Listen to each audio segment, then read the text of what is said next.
بسم الله الرحمن الرحيم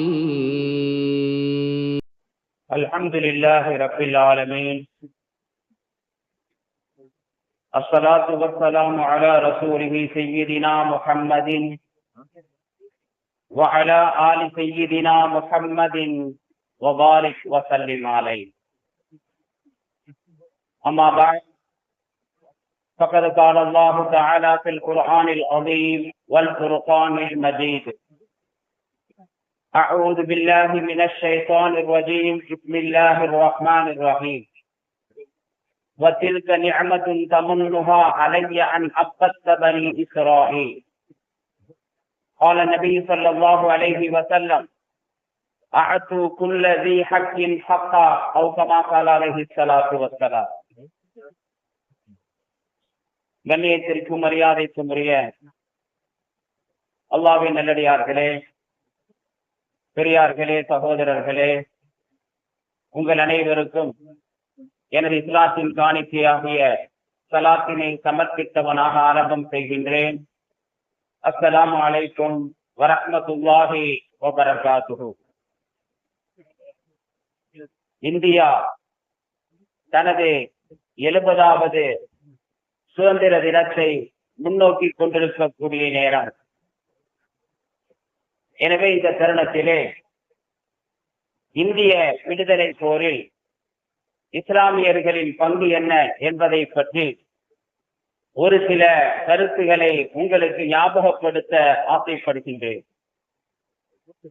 ஏனென்றால் நமது முன்னோர்கள் முஸ்லிம்கள் இந்தியாவின் விடுதலைக்காக வேண்டி கொடுத்த ரத்தங்கள், அவர்கள் அடைந்த துயரங்கள் மாற்று மத சகோதரர்களுக்கு தெரிவதோடு மட்டுமின்றி நமது சமுதாயத்தை சார்ந்த இளம் தலைமுறையிலும் அறிந்து கொள்ள வேண்டும். ஏனென்றால் பள்ளிக்கூடங்களில் சொல்லித் தரப்படக்கூடிய பாடங்கள் எல்லாம் வரலாற்று திரிவுகளும் மறைக்கப்பட்ட உண்மைகளும். எனவே இந்த நம்முடைய இந்தியாவுடைய சுதந்திரத்திற்காக வேண்டி நமது முன்னோர்கள் சிந்திய இரத்தங்களை பற்றியும் அவர்கள் அடைந்த துயரங்களை பற்றியும் அடிக்கடி நாம் ஞாபகப்படுத்திக் கொள்ள வேண்டும். இந்தியாவை ஆங்கிலேயர்கள் அடிமைப்படுத்தி வைத்திருந்த அந்த காலகட்டத்தில் இந்தியா மட்டுமில்லாமல் உலக அளவிலே 90 நாடுகளை அடிமைப்படுத்தி வைத்திருந்தார்களா.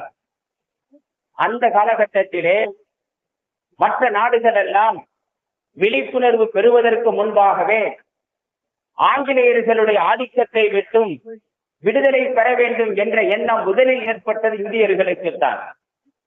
அதற்கு அடிப்படை காரணத்தை சொல்வார்கள்.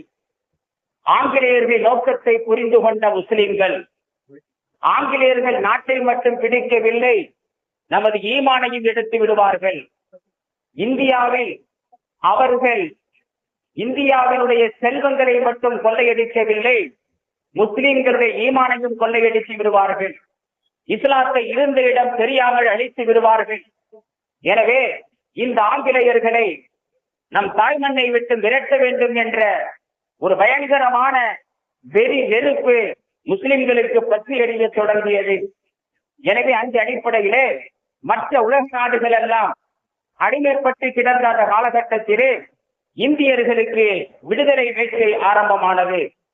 எனவேதான் 1947 ஆண்டினுடைய ஆகஸ்ட் 15வது நாளுடைய நள்ளிரவு நேரத்திலே சுதந்திரம் பெற்றதை பற்றி நேரு அவர்கள் பாராளுமன்றத்தில் உரை நிகழ்த்தும் போது இப்படி சொல்வார்கள்: When the world in deep sleep, India is awakening.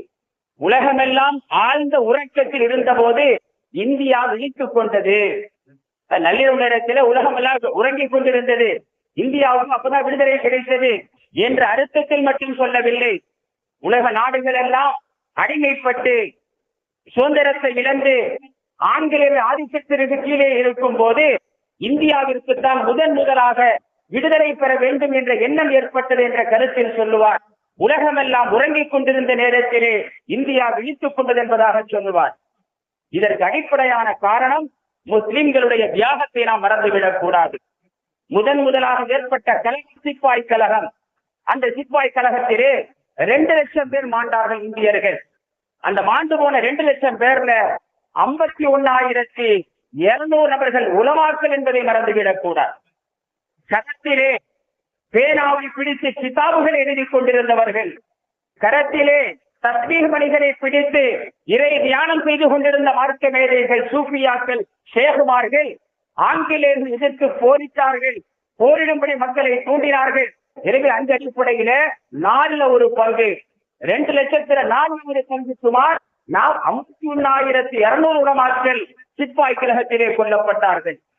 இன்னைக்கு இந்தியாவில் இருக்கக்கூடிய தரீகாக்களிலே பெரும்பான்மையான தரீகாக்களுடைய மூலமாக விளங்கக்கூடியவர்கள் ஹாஜி இம்தாதுல்லா முஹாஜிர் மக்கி ரஹ்மத்துல்லாஹி அலைஹி, மிகப்பெரிய சூஃபி, மிகப்பெரிய ஷேக்.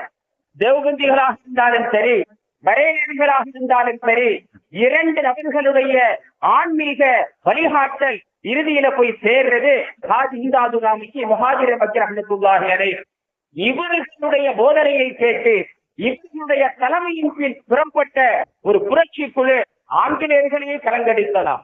அந்த அளவுக்கு விடுதலை வேட்கை உலமாக்களிடத்திலும் ஷேகுமார்களிடத்திலும் வந்து பற்றி எறிய தொடங்கியது. ஆரம்பமாக பகதூர் ஷாவை நாம் மறந்துவிடக் கூடாது. முகலாயர்களுடைய கடைசி அரசராக இருந்தவர், ஆங்கிலேயர்களுக்கு எதிராக போர்க்குரல் கொடுத்தார். எனவே அவர் கைது செய்யப்பட்டு ரங்கூன் சிறைச்சாலைக்கு கடத்தப்படுகிறார். அங்கே ரங்கூன் சிறைச்சாலையில் அடைக்கப்பட்டார். அவர் இந்தியாவை பற்றி கவலைப்பட்டுக் கொண்டிருந்த போது தான் பிரிந்து வந்த மனைவி மக்களை பற்றி கவலைப்படவில்லை.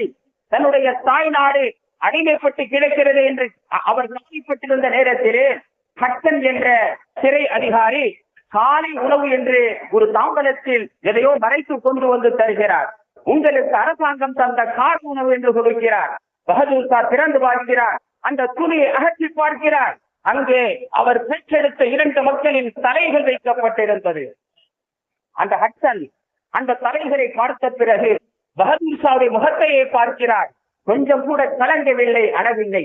ஹட்டன் கேட்கிறார், ஆங்கிலேய அதிகாரி கேட்கிறார், என்ன பகதூர் ஷா, உங்களின் 2 மக்கள் வெட்டப்பட்டு விட்டார்களே, அந்த தலையை பார்த்த பிறகு நீங்கள் அழவில்லையா? சொன்னார், அரசர்கள் அழுவதில்லை. அடிமைப்பட்ட இந்தியாவுக்கு நான் தான் அரசன். சிறைச்சாலையிலே கைது செய்யப்பட்டு அடைக்கப்பட்ட அந்த நேரத்திலும் தன்னுடைய தைரியத்தை இழக்கவில்லை. நான் தான் இந்தியாவின் அரசன், அழுவதில்லை. இது போன்ற துயர சம்பவங்களுக்காக வேண்டிய அரசர்கள் அறமாட்டார்கள் என்று தைரியமாக பதில் சொன்னவர். அவர் ரங்கூன் சிறைச்சாலைக்கு கடத்தப்படக்கூடிய அந்த நேரத்திலே கையில் எதையோ மறைத்து வைத்திருந்தாராம். அவர் மறைத்து வைப்பதை பார்த்த ஆங்கிலேய அதிகாரிகள் வந்து கேட்கிறார்கள், உங்களுடைய கையில் என்ன இருக்கிறது? காட்டி மறுக்கிறார். பிடுங்கி பார்க்கிறார்கள், ஒரு பிடி மண்ணை வைத்திருந்தார். கேட்டார்கள், எதற்கு இந்த மண்? எனது தாய் நாட்டின் சுவாசத்தை என்று நான் மறந்துவிடக் கூடாது. ரங்கூனுக்கு சென்றாலும் சரி, என்னுடைய தாய் நாட்டு மண்ணின் சுவாசத்தை மறந்துவிடக் கூடாது என்பதற்காக வேண்டி என் தாய் நாட்டு மண்ணை எடுத்து செல்கிறேன் என்று கம்பீர குரல் கொடுத்தவர் பகதூர் ஷா. அருமையான பெருமக்களே, இந்தியர்கள் இந்திய பொருளைத்தான் வாங்க வேண்டும் என்று பயங்கரமான பிரச்சாரம், பி இந்தியன் பை இந்தியன் என்ற அடிப்படையில் பிரச்சாரம் துவங்கப்பட்டது. இன்னைக்கு இந்தியா சுதந்திரம் பெற்று விட்டது, ஆங்கிலேயர்கள் சென்று விட்டார்கள். ஆனால் அவருடைய கலாச்சாரம், ஆங்கிலேய மோகம் நம்மள்கிட்ட இன்னும் விடுபடவில்லை. வெளிநாட்டு துணிகளை வாங்குவதைத்தான், அது மேட் இன் லண்டன் என்று சொன்னால் ரொம்ப பிரியமாக வாங்குவோம். மேட் இன் இந்தியாவை விட மேட் இன் லண்டனுக்கும் மேட் இன் அமெரிக்காவுக்கும் தான் நாம் முக்கியத்துவம் தருகின்றோம். ஆனால் அன்று விடுதலை வேட்கையின் குரல் என்ன தெரியுமா? Be Indian buy Indian. நீ இந்தியனாக இரு, இந்திய பொருளை வாங்கு. எனவேதான் அந்நிய நாட்டு பொருட்களை, துணிகளை பகிஷ்கரிக்க வேண்டும் என்ற அடிப்படையிலே காந்திஜி இந்திய நாட்டில் உற்பத்தி செய்யப்பட்ட ஆடையை, பருத்தி ஆடையை அறிமுகம் செய்தார். அந்த ஆடைக்கு என்ன பெயர் வைக்கலாம் என்று ஆலோசனை செய்த போது கதராடை என்ற பெயர் வைக்கப்பட்டது. இன்னைக்கு நம்ம கதராடை என்றால் தெரியும், ஆனால் அந்த பெயரை தந்தவர்கள் யார் தெரியுமா? முஸ்லிம்கள். கதரை என்றால் அரபிக் சொல், மரியாதை, கண்ணியம் என்று அர்த்தம். நாம் லைலத்துல் கதிர் என்று சொல்லுவோம்ல, மகிமை வாய்ந்த இரவு, சிறப்பு வாய்ந்த இரவு. அந்த கதரைத்தான் அந்த ஆடைக்கு சூட்டினார்கள். இது கதர் ஆடை, மகிமை பொருந்திய ஆடை, சிறப்பு பொருந்திய ஆடை என்ற அடிப்படையிலே கதராடை என்ற பெயரை சூட்டலாம் என்று முஸ்லிம்கள் சொல்ல காந்திஜி ஏற்றுக்கொண்டார். அது மட்டுமல்ல, கேரளாவுடைய விடுதலை வேட்கை ஆரம்பமாகி மாப்பிள்ளைமார்கள் என்ற விடுதலை தியாகிகள் உருவானார்கள். போராட்டங்கள் நிகழ்த்தி விட்டது. இறுதியிலே ஆங்கிலேயர்கள் கைது செய்து அந்த மாப்பிள்ளைமார்கள் என்ற விடுதலை வீரர்களை ஒரு ரயிலிலே, அதுவும் சரக்கு ரயிலிலே காற்று புக முடியாமல் கண்ணாடிகளை எல்லாம் அடைத்துவிட்டு உள்ளே திணிக்கிறார்கள். பஞ்ச பொதிகளை திணிப்பதை போன்று திணித்து அவர்களை கோயம்புத்தூருக்கு கொண்டு வருகிறார்கள். எந்த அளவுக்கு சிரமமாக இருக்கும். இங்கிருந்து சென்னை செல்வதற்கு நமக்கு பெருத்து வசதி இல்லை என்று சொன்னால் முகமெல்லாம் சிரித்து போய்விடுவோம். சென்னை வரை உட்கார்ந்து செல்ல வேண்டுமா என்று நாம் ஆச்சரியப்படுவோம். கேரளாவில் இருந்து கோயம்புத்தூர் வரைக்கும் அந்த ரயில் பெட்டியிலே பஞ்சு பொதிகளை திணிப்பதை போல் திணிக்கப்பட்டவர்களாக வந்தார்கள். கோயம்புத்தூரிலே இறங்கும் போது 55 பேர் மூச்சு திணறி உயிர் பிரிந்திருந்த சோக நிகழ்வை அன்றைய பத்திரிகைகள் சொல்லித் தருகிறது. தி இண்டிபெண்டன்ட் என்ற பத்திரிகை செப்டம்பர் 1ஆம் தேதி 1921ஆம் ஆண்டு இந்த செய்தியை பதிவு செய்ததை நாம் பார்க்கின்றோம். அதே போன்று 1921ஆம் ஆண்டு அகமதாபாத்திலே காங்கிரஸ் கட்சியினுடைய பொதுக்கூட்டம் நடைபெறுகிறது. ஆங்கிலேயர்கள் இந்தியாவை மீட்பதற்கு என்ன வழி? பல்வேறு தரப்பினர் பல்வேறு கருத்துக்களை சொன்னார்கள். சில பேர் சொன்னார்கள், சுயாட்சி என்ற அடிப்படை வேண்டாம், கூட்டாட்சி என்ற அடிப்படையில் ஆங்கிலேயர்கள் சமாதானமாக சென்றுவிடலாம். ஆங்கிலேயர் இருக்கட்டும், நாமளும் அவர்களோடு சேர்ந்து கூட்டாட்சி செய்வோம் என்ற தத்துவத்தை பல பேர் சொன்ன போது முதலாக பூரண சுயராஜ்யம் தான் எங்களின் முதல் முழக்கம் என்று முழக்கமிட்டவர் யார் தெரியுமா? மிகப்பெரிய மார்க்க அறிஞர் ஹஜ்ரத் முகானி என்பவர்கள் தான். காங்கிரஸ் மாநாட்டில் கலந்து கொண்ட ஹஜ்ரத் முகானி ரஹ்மத்துல்லாஹி அலைஹி சொன்னார்கள், கூட்டாட்சி தத்துவம் நமக்கு எடுபடாது, இது நம்முடைய மண், நமக்கு சொந்தமான மண், அந்நியர்கள் வெளியேற வேண்டும், இந்தியாவிற்கு பூரண சுய ஆட்சி கிடைக்க வேண்டும் என்று முழக்கமிடுகிறார். அந்த சந்தர்ப்பத்தில் கூட அங்கிருந்த காந்தியடிகள் அதை ஏற்றுக்கொள்ள மறுக்கிறார். முடியுமா என்று சிந்திக்கிறார். 1921ஆம் ஆண்டு ஆங்கிலேயர்களுடைய அந்த வெறித்தனமான அந்த ஆட்சியின் அந்த பலத்தை பார்த்த காந்தி சொன்னார், இது முடியுமா? அதற்கு பிறகு 1929ஆம் ஆண்டு 8 வருஷம் கழித்துதான் காந்தியடிகளும் சொன்னாராம், பூரண சுயராஜ்யம் தான் நமக்கு தேவை. முதலாக குரல் கொடுத்தது நம்முடைய மார்க்க அறிஞராக இருந்த ஹஜ்ரத் முகானி ரஹ்மத்துல்லாஹி அலைஹி. இவர்கள் ஒரு உருது பத்திரிகை நடத்தினார்கள், உருது முஹல்லா என்ற பெயர். அந்த பத்திரிகையிலே இந்தியாவின் சுதந்திரத்தை பற்றி மக்களுக்கு உணர்வூட்டக்கூடிய முறையிலே பல்வேறு கட்டுரைகள், பல்வேறு கவிதைகள். ஒரு கவிதை வருகிறது, ஆங்கில அரசாங்கத்தை தாக்கி முஸ்லிம்களுக்கு வீர உணர்வை ஊட்டி பயங்கரமான உள்ளத்தை ஆட்டி படைக்கக்கூடிய ஒரு கவிதை அந்த உருது மஹல்லா என்ற பத்திரிகையிலே பிரசுரமாகிறது. புனை பெயரில் எழுதப்பட்ட கவிதை. இந்த கவிதையை பார்த்த ஆங்கில அரசாங்கம் கொதித்தழுகின்றது. எங்களுக்கு எதிராக எழுதப்பட்ட கவிதை, எனவே கவிதை எழுதியவரை கைது செய்து சிறையிலே அடைக்க வேண்டும். அன்று பத்திரிகை சுதந்திரம் மறுக்கப்பட்டிருந்த அந்த காலகட்டம். அதிகாரிகள் வருகிறார்கள். ஹஜ்ரத் முகானி பத்திரிகையின் ஆசிரியரை பார்த்து கேட்கிறாங்க, இந்த கவிதையை எழுதியவர் யார்? நீங்கள் அடையாளம் காட்டினால் அவரை கைது செய்வோம், உங்களை விட்டு விடுவோம். ஹஜ்ரத் முகானி சொன்னார்களாம், கவிதை எழுதியவரை ஒருபோதும் காட்டித்தர மாட்டேன், வேண்டுமென்றால் பத்திரிகை ஆசிரியர் என்னை கைது செய்து கொள்ளுங்கள், அதற்கு நானே முழு பொறுப்பு. எவ்வளவு வாதாடி பார்த்தார்கள், உங்கள் மீது தவறில்லை. அவர் ஐந்து வைக்கிறாங்க, உங்கள் மீது தவறில்லை, எழுதியவர் தான் தவறாக எழுதியிருக்கிறார், அவரை அடையாளம் காட்டுங்கள், உங்களை விட்டு விடுகின்றோம். கடைசி வரை காட்டித்தர மறுத்தார். கடைசியிலே இவரை கைது செய்யப்பட்டது. 6 மாத சிறை தண்டனை. உருது முஹல்லா என்ற அந்த பத்திரிகை அலுவலகம் ஜப்தி செய்யப்பட்டது. சிறைக்குள்ளே கம்பிக்குள்ளே வாடுகிறார். தோழர்கள் சென்று கேட்டார்களா, யாரோ எழுதிய கவிதைக்காக வேண்டி நீங்கள் சிறை வாசனை அனுபவிக்க வேண்டுமா? சொன்னார்களா, யாரோ எழுதிய கவிதை அல்ல, நம் தாய் நாட்டின் இளம் சிங்கம் எழுதிய கவிதை. அந்த கவிதையை நான் எழுதவில்லை என்றாலும் அந்த கவிதையின் கருத்துகள் என் மனதிலே ஆழமாக பதிந்த கருத்துகள், அந்த கருத்துக்களை நான் ஏற்றுக்கொள்கிறேன் என்று சொல்லி அந்த சிறை தண்டனையை மனப்பூர்வமாக ஏற்றுக்கொள்கிறார். அவர் சிறைக்குள்ளே செல்லும் போது ஹஜ்ரத் முகானி ரஹ்மத்துல்லாஹி அலைஹி எத்தனை பேருக்கு இன்றைக்கு தெரியும்? சிறைக்குள்ளே செல்லும் போது அவர்களின் மனைவி கருவுற்றிருந்தார்கள். அவர்கள் சிறை கம்பிகளுக்கு பின்னால் இருக்கும் போது மனைவி குழந்தையை பெற்றெடுக்கிறார்கள். பெற்றெடுத்த முதல் குழந்தையாம் அந்த குழந்தை தன்னுடைய வாரிசு, முதல் வாரிசை காண்பதற்குள் சிறை கம்பிகளுக்கு பின்னால் சென்று விட்டார் ஹஜ்ரத் முகானி. எனவே அந்த மனைவி தன்னுடைய பச்சிலங்கிழந்தையை சுமந்து கொண்டு கணவன்கிட்ட காட்ட வேண்டும் என்று சிறைக்கு செல்கிறார்.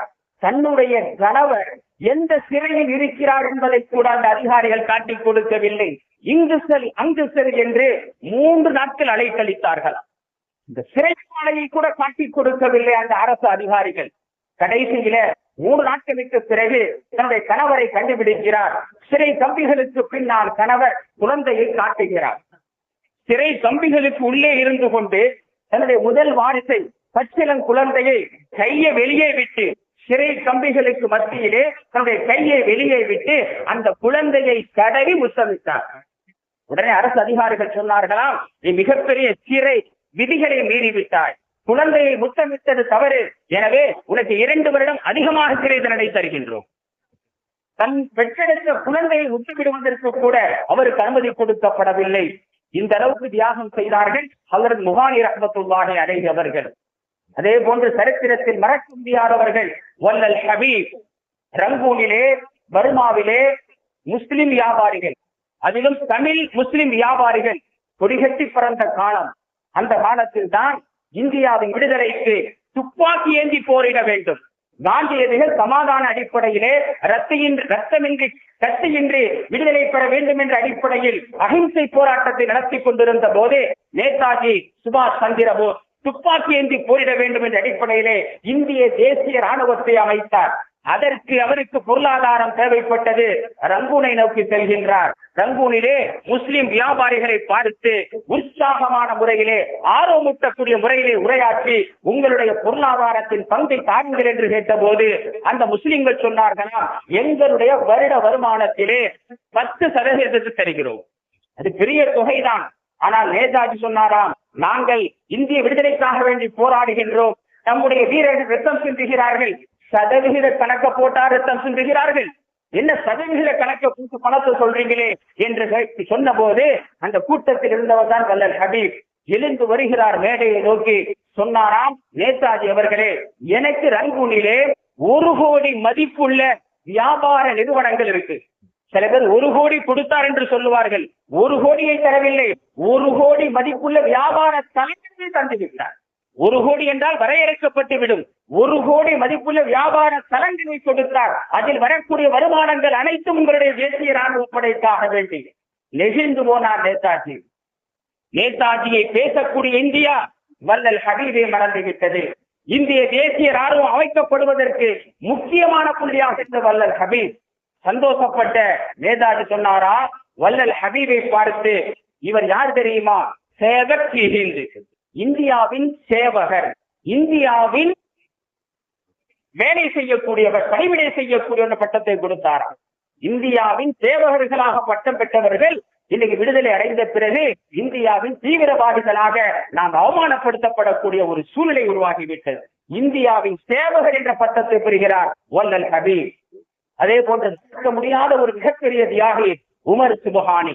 பாம்பேயிலே மிகப்பெரிய பஞ்சாலை நிறுவனத்தை நடத்தி கொண்டிருக்கிறார். காந்திஜியுடைய போராட்டம் பல்வேறு கட்டத்தை கொண்ட போராட்டம். சரித்திரத்திலே எழுதுவார்கள், உலகத்தில் எத்தனையோ போராட்டங்கள், சுதந்திர போராட்டங்கள் நடைபெற்றதுண்டு. அங்கெல்லாம் ஒரே மாதிரி போராட்டம் தான். ஆனா இந்தியாவுடைய போராட்டம் மட்டும் பல்வேறு விதமான போராட்டங்கள். சத்தியாகிரகம், உப்பு சத்தியாகிரகம், ஒத்துழையாமை இயக்கம், இப்படி பல்வேறு விதமான போராட்டங்கள். எனவே இப்ப காந்தியடிகள் ஒரு போராட்டத்தை சொல்கின்றார், அந்நிய துணிகளை நெருப்பூட்டி எரிக்க வேண்டும். நாங்கள் எல்லாம் இந்தியர்கள், இந்தியாவில் தயாரிக்கப்பட்ட ஆடையைத்தான் அணிவோம், அந்நிய துணிகளை அறிய மாட்டோம் என்ற அடிப்படையிலே அந்நிய துணிகளை எரிக்க வேண்டும். ஆனால் யாரும் இடம் தருவதற்கு முன்வரவில்லை. அப்படி அந்நிய துணிகளை, அதிலும் குறிப்பாக ஆங்கில நாட்டில் தயாரிக்கப்பட்ட துணிகளை எரித்தால் அது தேச துரோக குற்றமாக கருதப்பட்டு இடம் தந்தவர் கைது செய்யப்படுவார். யாருமே இடம் தரவில்லை. உமர் சுபஹானியை நோக்கி செல்கின்றார் காந்தியடிகள். தன்னுடைய இயக்கத்திற்கு ஆதரவு கேட்கின்றார். உடனடியாக உமர் சுபஹானி அவர்கள் 1 கோடி பணத்தை அள்ளி கொடுக்கிறார். காந்தியடிகள் சொன்னாராம், இவ்வளவு பணம் தேவையில்லை. அந்த காலத்தில் 1 கோடி என்பது மிகப்பெரிய பணம், நீங்கள் சில லட்சங்களை தந்தாலே போதும் என்று சொல்லி காந்தியடிகள் சொல்லக்கூடிய அளவுக்கு அள்ளி கொடுத்தவர் உமர் சுபஹானி. எனக்கு தெரியுமா, அந்நிய மதம் இருக்கட்டும், நம்முடைய சகோதரருக்கு தெரியுமா, பள்ளிக்கூட பாட புத்தகத்தில் எங்காவது மறந்து சொல்லி இருப்பார்களா உமர் சுபஹானியின் பெயரை? அருமையான பெருமக்களே, காந்தி சொன்னார், 1 கோடி வேண்டாம், சில லட்சங்களை கொடுங்கள், உங்களுடைய பஞ்சாலையில் கொஞ்சம் இடம் கொடுங்கள், அந்நிய துணிகளை எரிக்க வேண்டும், தாராளமாக எரித்துக் கொள்ளுங்கள், என்னுடைய அந்த நிறுவனத்தின் இடம் பாக்கியம் பெற்றுவிட்டது, தாராளமாக இருங்கள் என்று சொல்லி இடம் கொடுக்க காந்தியடிகள் முன்னிலையிலே சுமார் 30,000 மதிப்புள்ள துணிகள் எரிக்கப்படுகிறது. அதே போன்று இன்னொரு சட்டத்திலும் அந்த ஆலையில் வைத்து அந்நிய துணிகள் எரிக்கப்படுகிறது. இதை அறிந்த ஆங்கில அரசாங்கம் அந்த உமர் சுபஹானிக்கு கொடுத்த நிறுத்துதல்கள் வரலாற்று பக்கங்களிலே பக்கம் பக்கமாக எழுதப்பட்டிருக்கிறது. அதே போன்று தூத்துக்குடியிலே மிகப்பெரிய ஒரு தியாகி வ.உ. சிதம்பரனார் ஒரு போராட்டத்தை அவர் கையில் எடுக்கின்றார். இனிமே நாம தமிழர்களுக்கென்று சொந்தமாக கப்பல் இருக்க வேண்டும், அந்நிய கப்பல்களை பயன்படுத்த கூடாது, நமக்கென்று ஒரு கப்பல் இருக்க வேண்டும். எனவே கப்பல் வாங்க வேண்டும் என்றால், அந்த கப்பல் இயக்க வேண்டும் என்றால் அதற்கு ஒரு பெரிய தொகை தேவைப்படும். மக்களை பார்த்து கேட்கிறார். அந்த கூட்டத்தில் கலந்து கொண்ட தூத்துக்குடியை சார்ந்த ஏஆர் ஃபக்கீர் முகமது ஷேக் எழுந்து வருகிறார். 2 லட்சம் மதிப்புள்ள தொகையை அவர் வ.உ.சிக்கு அன்பளிப்பாக தந்தார். இன்னைக்கு சரித்திரத்தில் வ.உ.சியை பற்றி பேசுவார்கள், அவர் ஓட்டிய கப்பலை பற்றி பேசுவார்கள், கப்பல் ஓட்டிய தமிழ் என்று சொல்லுவார்கள், சொல்ல வேண்டும். ஆனால் அவருக்கு பொருளுதவி கொடுத்த, அந்த காலத்தில் 2 லட்சத்தை அள்ளி கொடுத்த ஃபக்கீர் முகமதை பற்றி மறந்தும் கூட சொல்ல மாட்டார். வரலாற்றிலே நம்முடைய இஸ்லாமிய சமுதாயம் மறைக்கப்பட்டு சிரிக்கப்பட்டு, அதோடு விட்டாலும் பரவாயில்லை, இவர்களெல்லாம் அந்நியர்கள், இந்திய தேசத்துக்கு துரோகம் செய்யக்கூடியவர்கள் என்ற ஒரு காழ்ப்புணர்வை மக்களுக்கு மத்தியிலே, மக்கள் உள்ளத்திலே பதிப்பிக்கப்படுவதற்கு முயற்சி செய்யப்படக்கூடிய காலம் நாம் எச்சரிக்கையாக இருக்க வேண்டும். அதே போன்று மறக்க முடியாத மாவீரர் மௌலானா முகமது அலி, இவரை பற்றி ஆங்காங்கே லேச சொல்லுவான், மறைப்பதற்கு வழியே இல்லை. எனவே லேசா தொட்டு வைப்பார்கள். இவருடைய தியாகத்தை பற்றி சொல்லுவார்கள். 1920ஆம் ஆண்டு ஈரோட்டிலே மஜ்லிஸுல் உலமா சார்பாக, அன்றைய உலமாக்களும் சுதந்திர போராட்டத்தில் ரத்தம் சிந்தியவர்கள், மஜ்லிஸுல் உலமா திருப்பூர் நடைபெற்ற மஜ்லிஸுல் உலமா 3வது மாநாடு, சுதந்திர போராட்டத்தை பற்றி மக்களுக்கு அறிமுகம் செய்வதற்காக வேண்டி, மக்கள் உள்ளத்திலே சுதந்திர வேட்கையை பட்டியலை செய்வதற்காக வேண்டி நடைபெற்ற 3வது மாநாடு. மௌலானா முகமது அலிக்கு அழைப்பு கொடுக்கப்பட்டது. அந்த மாநாட்டிலே கலந்து கொள்கிறார். மாநாட்டில் கலந்து கொண்ட ஈவேரா பெரியார் பேசுகிறார். நம்மை பற்றி நாம் பேசவில்லை, ஈவேரா பெரியார் அந்த மாநாட்டிலே கலந்து கொண்டு பேசுகிறார். பூரா இந்தியாவும் காந்தியின் ஜோப்புக்குள்ள இருக்கு, பூரா இந்தியாவும் காந்தியின் ஜோப்புக்குள்ள இருக்குது, காந்திஜி மௌலானா முகமது அலியின் ஜோப்புக்குள்ள இருக்கிறார். மௌலானா முகமது அலியினுடைய கருத்துகளும் ஆலோசனைகளும் காந்தியடிகளை வழிநடத்தி சென்றன என்பதை ஈவேரா பெரியார் சொல்கிறார். காந்திஜி மௌலானா முகமது அலியின் ஜோப்புக்குள்ள இருக்கிறார். வட்டமேசை மாநாடு 1930 நடக்குது லண்டன்ல. காந்திஜிக்கு அழைப்பு கொடுக்கப்பட்டது. சுதந்திர போராட்ட தலைவர் தன்னோடு யாரை அழைத்து இருந்தார் தெரியுமா? இந்தியாவிலேயே முக்கியமான ஒரு ஆளைத்தான் அழைத்து செல்ல வேண்டும், சுதந்திர வேட்கை கொண்ட ஒரு தலைவரைத்தான் அழைத்து செல்ல வேண்டும். காந்திஜி அழைத்து சென்றது மௌலானா முகமது அலியை. லண்டனிலே நடைபெற்ற வட்டமேசை மாநாட்டிற்கு மௌலானா முகமது அலி செல்கின்றார். ஆங்கிலேயர்கள் சொன்னார்களாம், ஒரு 5 நிமிஷம் பேசுங்கள். அந்த வட்டமேசை மாநாட்டிலே எழுந்தார். பேச்சு என்றால் உள்ளத்திலிருந்து பொங்கி வரக்கூடிய உரை அல்லவா? 5 நிமிஷம் பேச சொன்னார்கள். பேச ஆரம்பித்தார். 2 மணி நேரம் பேசினார். ஆங்கிலேயர்கள் எல்லாம் வாய் திறந்து கொண்டு பேசினார்களாம். கடைசியிலே சொல்கிறார், அந்த பேச்சு முடிவிலே சொல்கிறார், நான் என் தாய் நாட்டுக்கு திரும்பி செல்ல மாட்டேன். ஏனென்றால் என் தாய் நாடு அடிமை நாடாக இருக்கின்றது. நான் இறந்தாலும் இந்த லண்டனில் தான் இறக்க ஆசைப்படுகிறேன். காரணம், லண்டன் சுதந்திர நாடு. என்னுடைய உயிர் பிரியும் போது நான் சுதந்திர நாட்டில் இருக்க வேண்டுமே தவிர அடிமை நாட்டில் இருக்கக்கூடாது. நான் இந்தியாவுக்கு திரும்பி செல்ல வேண்டும் என்றால், உயிரோடு திரும்பி செல்ல வேண்டும் என்றால் நீங்கள் சுதந்திரத்தை தாருங்கள், சுதந்திரத்தை பெற்ற பிறகுதான் இந்திய மண்ணிற்கு திரும்பி செல்வேன் என்ற வீர உரையாற்றுகிறார். சொன்னபடியே செய்தார். அவருடைய மனைவி மக்கள் எல்லாம் இந்தியாவிலே, அவருடைய சொந்த பந்தங்கள் எல்லாம் இந்தியாவிலே. இந்தியாவுக்கு சுதந்திரம் வாங்காமல் அடிமை நாட்டிற்கு திரும்பி செல்ல மாட்டேன். நான் இறந்தாலும் லண்டனில் தான் இறப்பேன். ஏனென்றால் இது சுதந்திர நாடு என்று சொன்னாரே. 1 வருடம் அங்கே தங்கி இருக்கிறார். அவருடைய சொற்படி 1931ஆம் ஆண்டு லண்டனிலேயே மரணிக்கிறார். அந்த நாட்டிலிருந்து எழுந்த அந்த வீர உரைகள் எந்த அளவுக்கு இஸ்லாமாக இருந்திருக்க வேண்டும். அல்லாஹ் அந்த வார்த்தையை கபூல் செய்கின்றான். சுதந்திர நாட்டில் தான் மரணிக்கிறார். எங்கே அடக்கம் செய்யலாம் என்று ஆலோசனை செய்யப்பட்ட போது உலகத்தில் உள்ள 22 முஸ்லிம் நாங்கள் போட்டி போட்டதாம். அவரை எங்கள் நாட்டுக்கு அனுப்புங்கள், அந்த ஜனாதாவை எங்கள் நாட்டுக்கு அனுப்புங்கள், நாங்கள் அடக்கம் செய்து கொள்கிறோம். கடைசியிலே அல்லாஹ்வுடைய பெரிய வாக்கியம், ஷாம் நாட்டில் உள்ள பைத்துல் முகத்தஸுக்கு அவருடைய ஜனாதா எடுத்து செல்லப்படுகிறது. பைத்துல் முகத்தஸுக்கு அருகில் உள்ள ஒரு பள்ளிவாசலிலே மௌலானா முஹம்மதினுடைய அந்த ஜனாதா அடக்கம் செய்யப்பட்ட செய்தியை நாம் சரித்திரத்திலே பார்க்கிறோம். மௌலானா முஹம்மது அலி ஹஜ்ஜுக்கு செல்கிறார்கள். காபாவின் திரையை பிடித்து அல்லாஹ்ட்ட துஆ செய்றாங்க. நாமெல்லாம் ஹஜ்ஜுக்கு செல்வோம், அல்லாஹ்ட்ட துஆ செய்வோம், யா அல்லாஹ் என் குழந்தைக்கு பெரிய ஒரு படிப்பை தா, லாபத்தை தா, வியாபாரத்தை தா, ஹயாத்தை தா, நோயை போக்கு என்று நம்மை பற்றி கேட்போம். மௌலானா முஹம்மது அலி ஹஜ்ஜுக்கு போகிறார். காபாவின் திரையை பிடித்து கேட்ட துஆ என்ன தெரியுமா? யா அல்லாஹ் இந்தியாவிற்கு சுதந்திரத்தை தா, சுதந்திர இந்தியா இஸ்லாத்திற்கு வாழ்வை தா. இந்த மண்ணுக்காக வேண்டி மட்டும் போராடவில்லை நம்முடைய முத்த உலமாக்கள், நம்முடைய தியாகிகள்.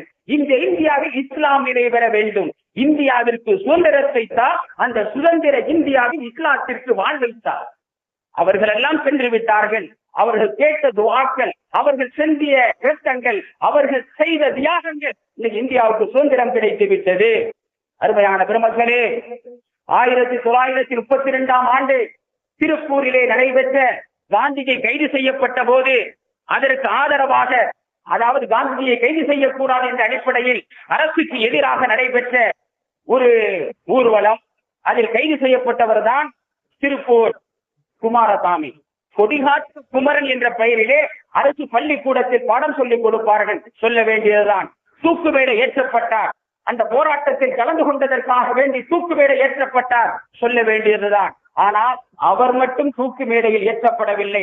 அவரோடு 7 முஸ்லிம்களும் தூக்கு மேடையை சந்தித்தார்கள். யாருக்கு சொல்லப்படுகிறது சரித்திரம்? கொடிகாட்டு குமரனை பற்றி பேச வேண்டும். அவரோடு தூக்கில் போடப்பட்ட 7 முஸ்லிம்கள், சென்னையை சார்ந்த அப்துல் லத்தீப், அக்பர் அலி, மைதீன் கான், அப்துல் லத்தீப், அப்துல் ரஹீம், வாவு சாஹிப், ஷேக் பாபா.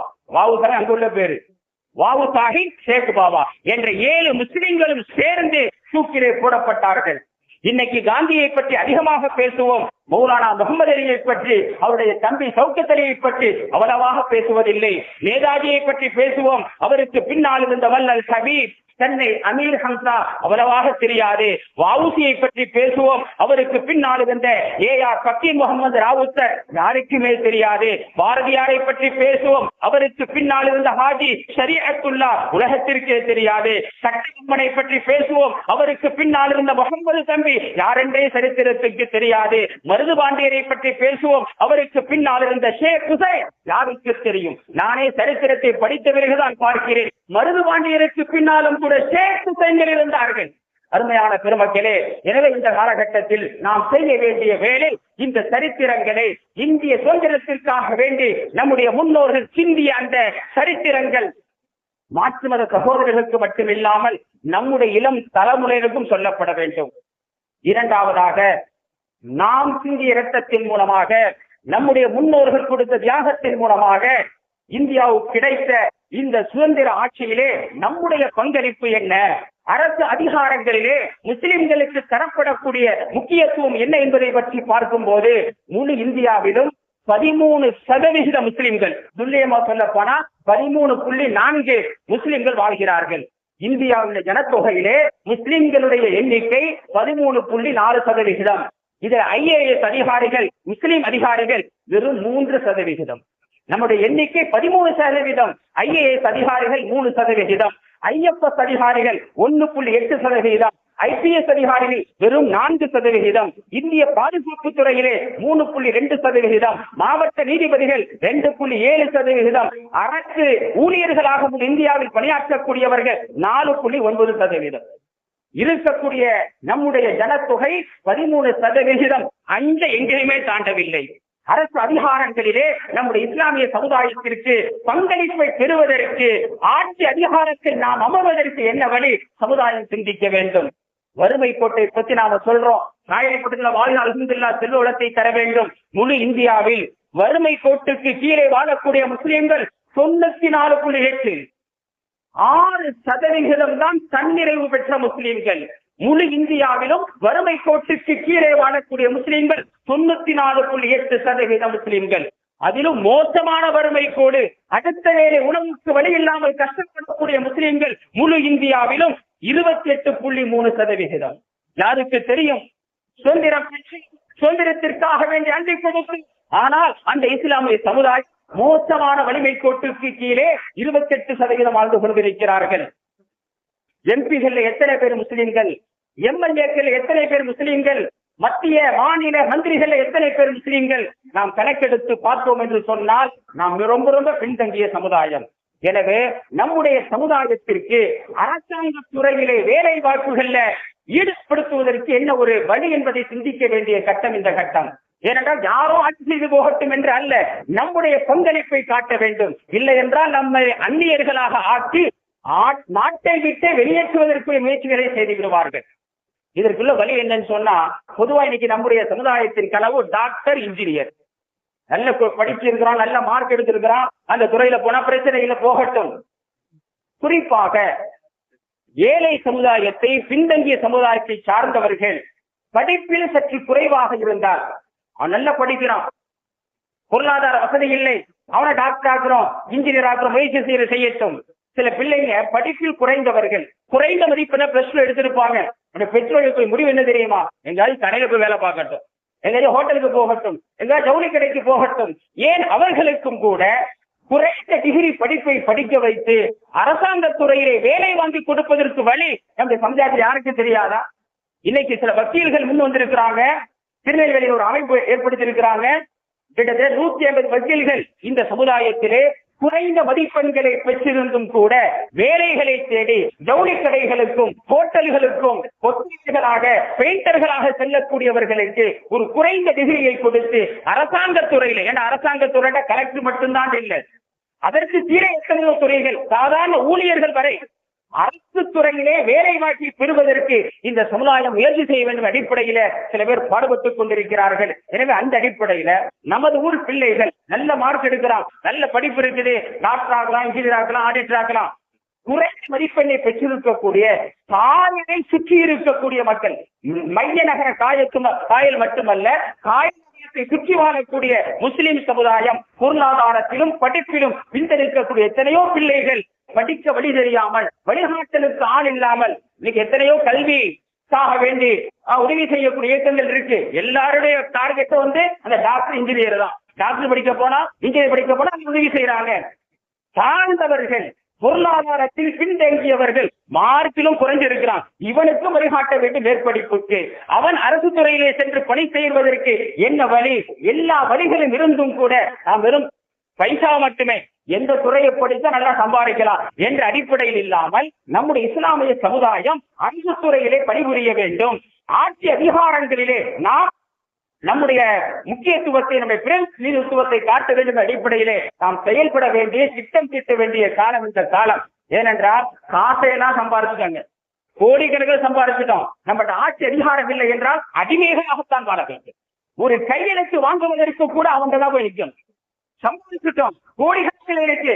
ஆங்கிலேயன் இங்கே வந்தபோது பணத்தோடு வரவில்லை, அதிகாரத்தோடு வந்தான். அதிகாரத்தை பிடித்தான் சம்பாதிச்சான். நம்ம சம்பாதிச்சிட்டோம், கோடிக்கணக்கில் சம்பாதிச்சிட்டோம். ஒரு பெர்த் சர்டிபிகேட் வாங்கணும்னு சொன்னா 3 நாள் அடையணும்.